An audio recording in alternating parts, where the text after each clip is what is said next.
As a young person, I think teenagers out there who are having sex, you should use a condom and protect yourself because AIDS is going around, you can get pregnant, and some of the males are not standing up to their responsibility. So I think you should use a condom or abstain. Well, I think yes, you should give teenagers condoms because whether or not you give them, some of them are going to have sex. So the best thing to do is just give them the condom to let them protect themselves. Now, my next question to you. How do you talk to your parents on matters relating to sexuality? Different thing though. Before she died, you know, she was like, she don't want to hear nothing. You understand me? Anytime you come onto that, she don't want to hear that. She's like, yo, interested, you get to education. So when you get to education, you can talk to me. That's how I want to. Good man. Okay, so there's... It's not a matter of a good mother. She can still be a good mother if she said to you, Shannon, it is going to come at you. Shannon, guess what? If it means that you cannot control yourself, Shannon, put on your boots. Shannon, I don't want you to do it, but if it come at you, the best thing to do is that is good parenting. Because in a time like this, Shannon, in a time like this, it is very difficult for you to say abstinence when you're looking all around and all you're seeing is that you look there so you see pornography, you look there so you see the songs, then you look there so you look on all the billboards, ads, everything, sex is put at you. So what it is best she look at me and said, Andre, if it comes at you, use the condom. But for me, for myself, in my household, we have never spoken about sex. Like my mother would say, come, sit down, we're going to talk about sex. Never.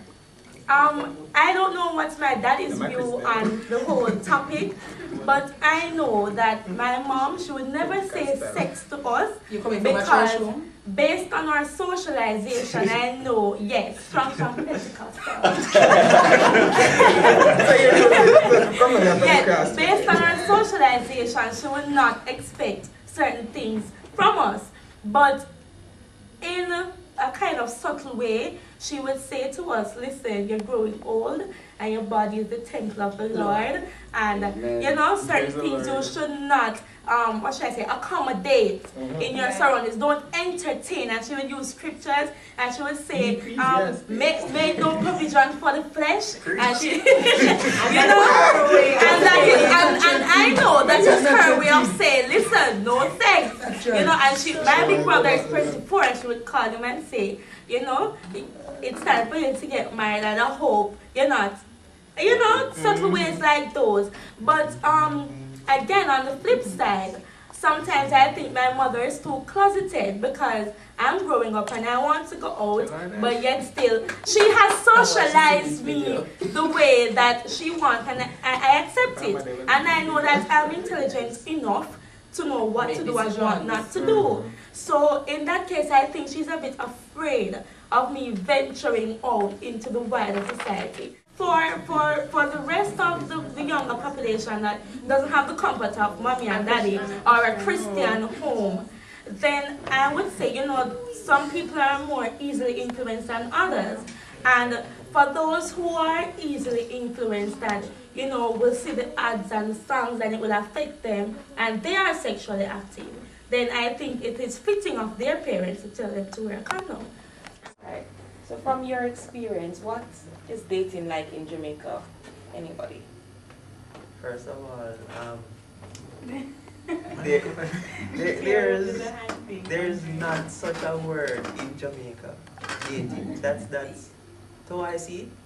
It's for abroad people. Yeah. We don't use dating. We use date. No, it's like you're talking and once sex comes into play, you're dead. I don't think young people, most young people in Jamaica understand what dating is supposed to be. It's supposed to be you getting to know the person, you go out, enjoy the person's company, but I think it's completely different. Once you see someone that you like, you're automatically in a relationship. How it's supposed to be done where you have the opportunity to, you know, go on dates with however many young men you feel like a young lady will seem, oh, that's a skettle or that's a whore. And nothing is really wrong with that. You're not involved with the person sexually. You're supposed to be able to count your options. Exactly. Put it that way. Give yourself options. You're not supposed to, okay, settle down with this person just because this person finds you attractive. There are other young men out there, but the society doesn't allow or ensure that that sort of thinking is purported throughout the entire society. It's just a small group of us that know that. Alright then, probably deep down in my mind I'm going to say, alright then, I want to talk to this girl, get to know her, but I'm being pressured. So the first thing I'm going to do, go there, talk to her for like 5, 10, 20 minutes, buy her ice cream and say, even buy her a phone card. That's the reality in our society. Buy her a phone card, give her some KFC, and then say, darling dear, we can go somewhere talking so passionately and so emotional. Then we get into foreplay, and foreplay leads to other things. And I'm going to say to you, Mr. Small, yes, it is good to know that it is there. However, there's not going to be reinforcement. We know our government, we know the policies makers of this country.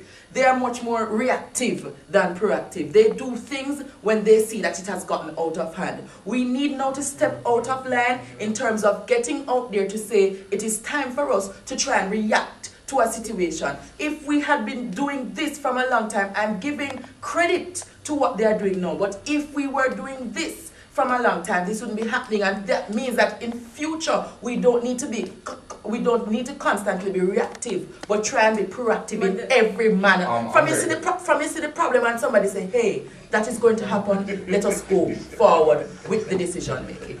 No, why? I will cut Tyrone very soon. Let me tell you why things cannot and transformation cannot happen in this country. We're living in a loop. Cannot happen, transformation? No, we're living in a loop. And for too long we're saying it cannot happen. It can happen if we change the strategy and the policies of this country.